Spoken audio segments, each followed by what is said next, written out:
Hi, welcome to our Narcissistic-Codependent Society. My name's Steve Cooper. Kim Cooper is here in the studio with me today, but as she's off to Melbourne next week, this may be our last show for a little while. Yes, I am. I can't wait, but it's going to be strange having a holiday without my family this year. Yeah, but you are going with a wonderful friend, so I know you'll both have a wonderful time. The most energetic 70-year-old I know. Yeah, you better take some good walking shoes, Kim, to keep up with her. Yeah, well, her legs are longer than mine. Yeah, that's true.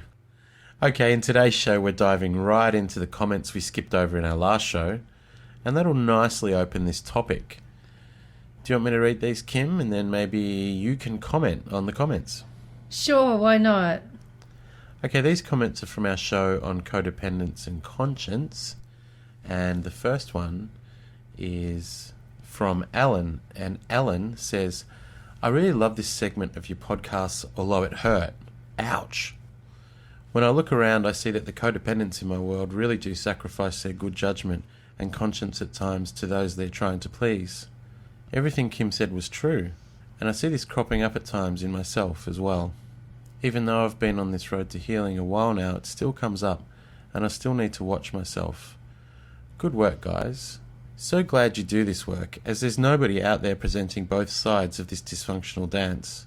And by the way, there is hope. My husband and I have been married 38 years, and I can tell you that we've both changed and are doing great. Wow, isn't that awesome? Yeah, it's fantastic to get comments like that, isn't it? Ah, wonderful. Yeah, and especially after 38 years of marriage, I know, most people would say that there was no hope of changing the patterns or the dynamic in a marriage after that long. But we've seen quite a few testimonials from people, some in their 70s. All the time we see people talking about narcissism and narcissists and how they're just so terrible, and the poor codependents are always just portrayed as the victims. And so while I knew that show on codependence and conscience was going to be challenging, I'm really glad, Ellen, that you actually faced up to it. And, even though the ouch, that you still did look at it and look at yourself. It is hard to look at our own patterns of dysfunction. And it really does take us a pretty consistent effort to change these patterns if they've been what we've grown up with and have become ingrained in us. Because if we've grown up feeling that this behavior is normal or even good, and it's what our parents and our teachers have encouraged us to do, which I guess could also be called grooming, it is difficult because our instincts kind of have been impaired, and it's tough to actually look at it in the light of day and actually say, oh, actually, this isn't really very good that I've actually given so much of myself away and so much of my decision making and so much of my inner judgment that I've handed to somebody else. Yeah, that's right, Kim. I think it takes a long time to get to know yourself and be comfortable with who you are. So that whole process might take longer than we'd hoped, but by the time you get to know who you are, it's good to understand that that's who you are in your relationship. You have to work with that in your relationship. But if you start working on changing these patterns now, where are you going to be in 5 years? And where are you going to be in 5 years if you don't start working on it? The 5 years down the track is still going to come. And I know for certain in our life that, working on improving these patterns in ourselves has really taken us down a path that I couldn't have even really dreamed of, let alone hoped for. The next comment's from Jennifer, and Jennifer says, I'm going to make a statement about codependence before leaving for work. I've not heard the taped conversation and did not read what you said, but there's a fine line between codependence, interdependence, and independence. Interdependence creates abundance, and healthy interdependence creates healthy abundance. Even if you say you're independent and live like Crocodile Dundee off the land in the outback, you are severely interdependent on nature. Even if you are a codependent, living with a drug addict under the bridge of Route 69, You are interdependent with the welfare system and whatever else is keeping you alive. Telling a person they are codependent because they're trying to live a healthy, normal life is never fair. Discovering what you are interdependent on, being honest and aware of that, and making changes is the way to a healthy interdependence. For years, my mum was called codependent because she was married to a person with a mental syndrome called Asperger's. She was just trying to make family life nice for herself and her children. She was interacting with a hidden and undiagnosed behaviour pattern. To say that she had the problem was not fair to her. So I really hate the term codependence. I really like healthy interdependence. So take it from there. Kim, there's lots of great things she's brought up there. Oh, and she's written a PS too. PS, I will listen to the recording tonight when I have the time too. Okay, so this one is interesting, and before I comment on it, I think we should also read Susan's comment, which is in a way kind of correcting what Jennifer said. Oh, it's in response to Jennifer? Yeah. Okay, so Susan has said in response, codependence is not the same as interdependence. They describe two different developmental stages. Codependence is focused on symbiosis with other. It feels it will die without getting a reflected sense of self from other. The flip side is extreme independent stance, which is a reaction formation based on shaky sense of self, and fear that what little self is there will get swallowed up by other, fear of intimacy, etc.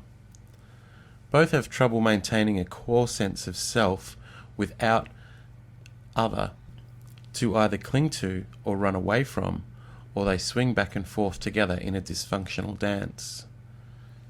Interdependence or adult differentiation, in brackets Bowen, is the mature personality that can hang on to core sense of self and maintain intimacy with other.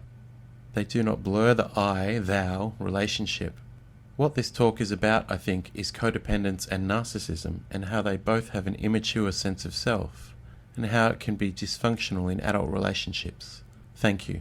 Yes, well, I would agree with what Susan has said there, and I understand Jennifer's sentiments of feeling that it was maybe unfair for anyone to suggest that there was something wrong with her mother. And, you know, I think this brings up a bit of a misunderstanding about what codependence is, because codependence is not really you being interdependent or too dependent on someone. I see that as a really big mistake that a lot of women make maybe after their first marriage has failed, and they think they're addressing their codependence by becoming extremely independent, and they can even be somewhat judgmental of women who are not independent, and they may act like being completely independent is more noble or more sane. And I really actually dispute that, because, as Susan's mentioned, these are really developmental stages, and while it's healthy and good for a teenager to be learning some independence from their family, by the time we're mature adults, we really should be able to work together as a team, and we really should be able to count on each other. So this is where the term codependence can be very confusing, and I think it also frightens people away from studying it, because I know that was true with me. I took a very long time to come around to studying it, because in my heart I wanted to be able to count on a man, and I wanted a relationship that was team oriented, and I really didn't want to be like some of the women I knew who maybe I sort of felt had become a little bit hard and bitter and felt like the right thing was to do everything themselves. So let's just make it really clear that codependence is emotional dependence. And that means when you're actually depending on somebody else to keep you happy, you're depending on somebody else to regulate your negative emotions, and also sort of as Susan has mentioned, that you're looking for a reflection of yourself in that person, that you really feel like they're the source of, not just your conscience, but your whole life. And that kind of neediness or emotional neediness in a relationship actually is counterproductive and makes it harder for the couple to actually work together. And really, one of the biggest defining terms of codependence is just that this is somebody who cares for another person, but really at their own expense, to the point where it actually is damaging to themselves in some way. So this obviously isn't healthy, but it's not also necessarily something that we're wanting to point any kind of finger of blame at. It's just a matter of actually looking at and saying, well, is this really going to make us the good person that a lot of people will pretend that it does? Or do we actually need to learn to take care of ourselves and preserve our sense of self and preserve that connection with ourselves? Because really that is a much healthier way of operating, and it isn't really that difficult to learn. And once you learn it, you still can care for other people that may be in a less fortunate situation than yourself, without necessarily that being destructive to you, or it meaning that you sort of lose your sense of self, or you lose your inner sense of guidance.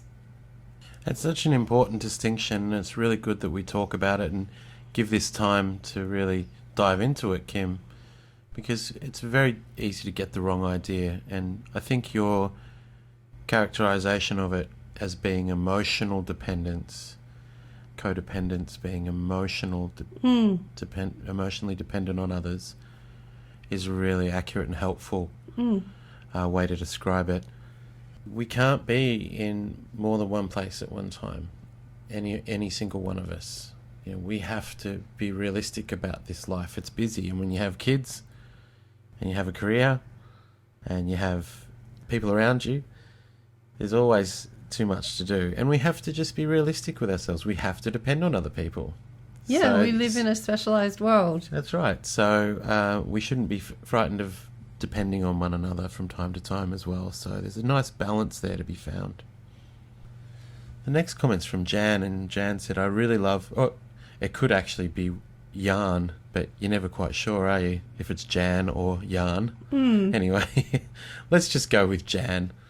And Jan says, I really love and learn so much from your podcasts, your books, your workbooks. Yes, you are very, very good and have such wise words. Thank you. Well, thank you, Jan. Or Jan. Oh, well, thank you. I mean, the title of the show was really actually referring to how codependents actually talk about themselves, saying, tell me I'm good. I wasn't actually asking for people to tell me that I'm good, but thanks anyway, Jan. Doesn't hurt. I appreciate the compliment. Okay, the next comment's from Lynn, and Lynn has said, I've just listened to your podcast on codependency and narcissists. My alcoholic narcissist, soon-to-be ex-husband, is also very codependent. We switched roles in the Dharma Triangle several times, from victim to accuser to rescuer. So what do you say to the codependent narcissist who was never satisfied even when he got what he wanted? He's now pretending he's been sober for a long time, yet no behaviour or attitude change is present.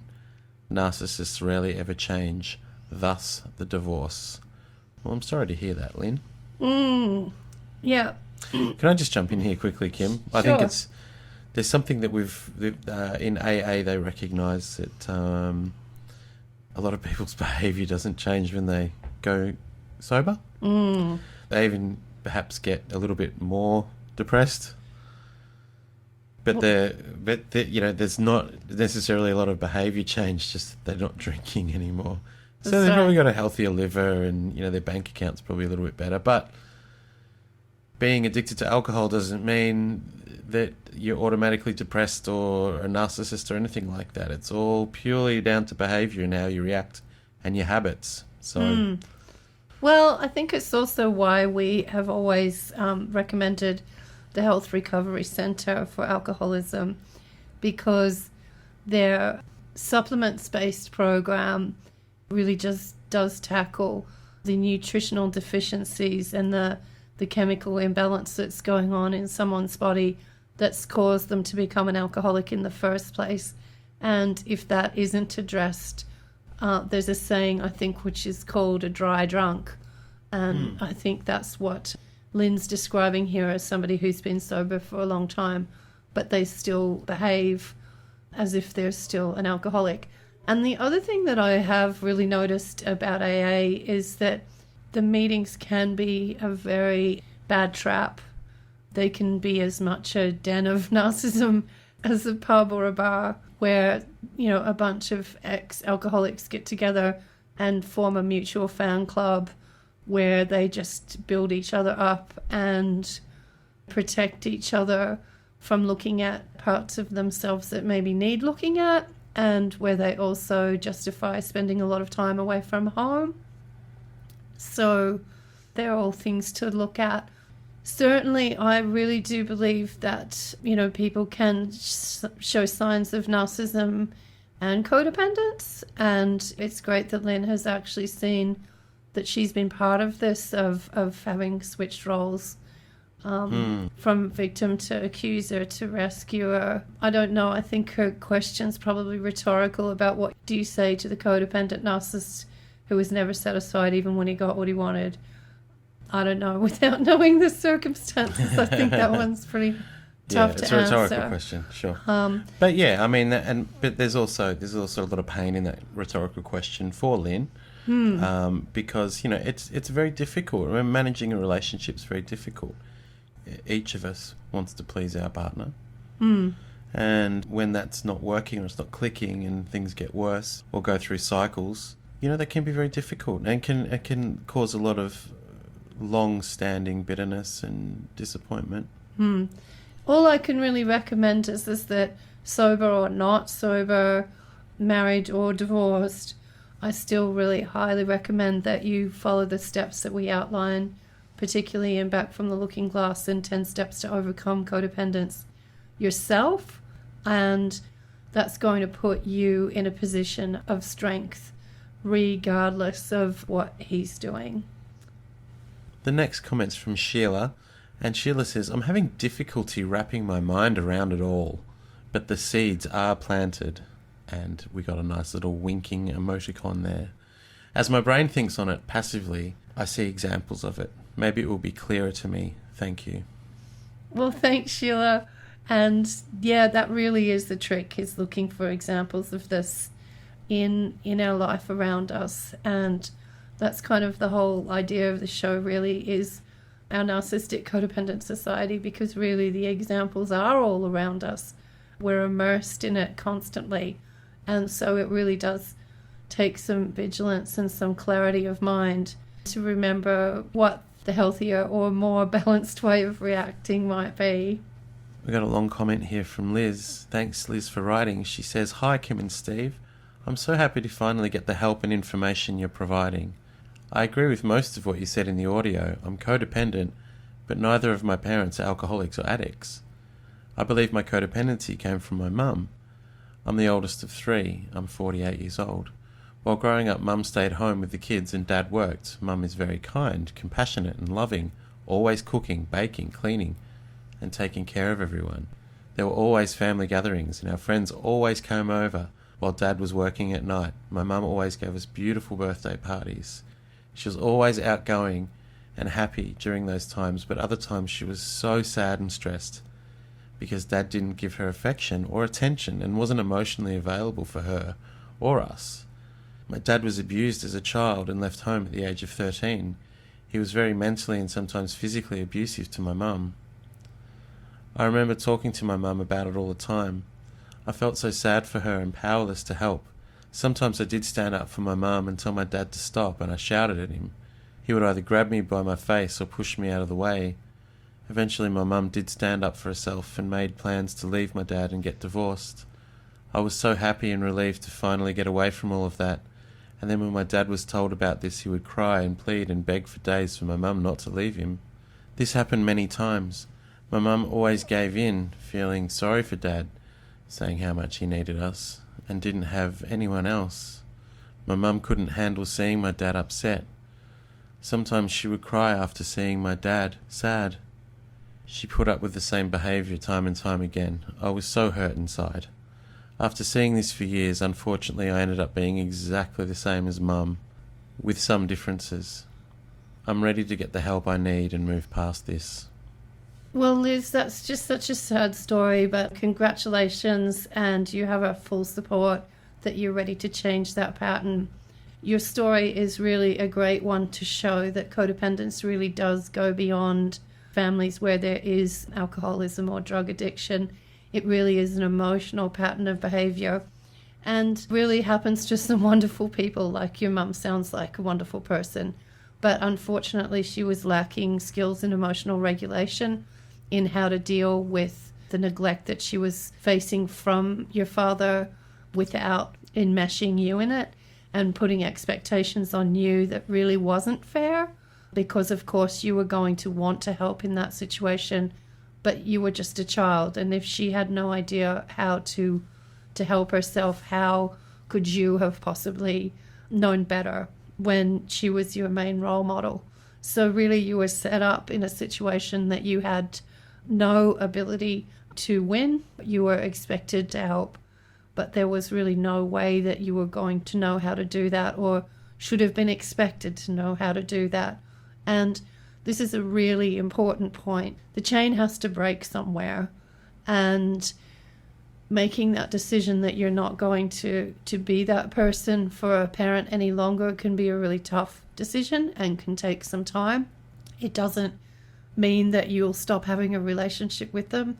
It actually means that in time your relationship will probably improve. But even more importantly, you really, really must learn that it's not fair expecting your children to do that for you. And sometimes that doesn't feel fair. You know, if you've grown up where you've been an emotional support person for other people, you start to feel like, hey, well, it's my turn now. I should be able to expect that. But it really is damaging for your children, and I think you've really expressed in a very clear and very emotional way with your story just how damaging it is and the ways that it is damaging, because you want so much to help. You care so much, but what can you do? There's nothing that you can do. Now, while your story may seem hopeless and you may feel like there was nothing that your mum could have done, I assure you that that isn't the case. And I really do hope that you are working through the steps in Back from the Looking Glass and the steps in 10 Steps to Overcome Codependence to learn better and more effective ways of standing up for yourself than just leaving and then ending up going back when your partner begs your forgiveness and you feel sorry for them. And there's a lot of people that'll say that, you know, you're a sucker for going back, or may have said your mum was a sucker for going back to your dad. But I really don't feel that. Your mum was obviously a compassionate person, and there obviously was some love between them. And really, if anything, I would say that her gap was that she didn't effectively know how to limit the abusive behavior, and she didn't effectively know how to stand up for herself.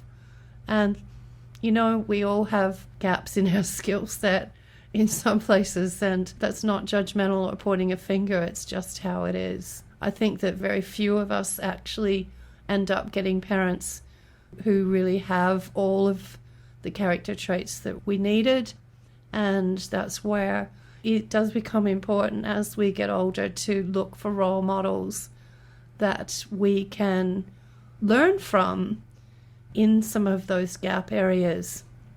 And I think from my perspective too, and I grew up in a very abusive family myself, that it's very difficult as a kid to be able to reconcile it. It's almost impossible.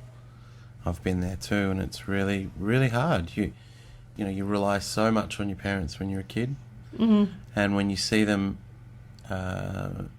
you see a lot of happiness in your family. I think, like Liz was explaining, there were great times as well where there was a lot of functionality. And when that's when the dysfunction pops its head up, well, it seems so pronounced because it just seems so unnecessary, and it's very difficult to come to terms with. And I feel for you, Liz, and thank you for your story. We really appreciate it that you were able to share that with us. So, this is the end of our 10th show in this first series. I'm not sure when we'll be back to do more, if ever. We probably will. It depends on how popular they become and how much response that we get for the shows that we've already done. Coming up to Thanksgiving and Christmas, it's a busy time of the year, but it also is a time of the year where unfortunately the stress at home can cause the escalation in fights and in incidents of domestic abuse. So we really do encourage you, please share the shows that we've made in this short series with people who you feel may need them and may appreciate them.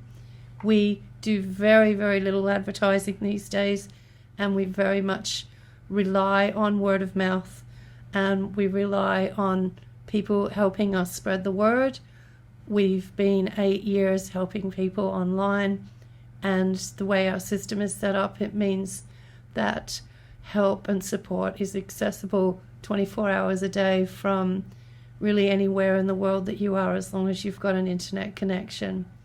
I also would highly recommend that you check out 10 Steps to Overcome Codependence. If you buy it as a download, it's very inexpensive. It's a reference book you can keep turning back to remind yourself, because really this isn't a behavior pattern that you're going to change from just reading a book once and leaving it on the shelf. That's why we've set up our system as we have.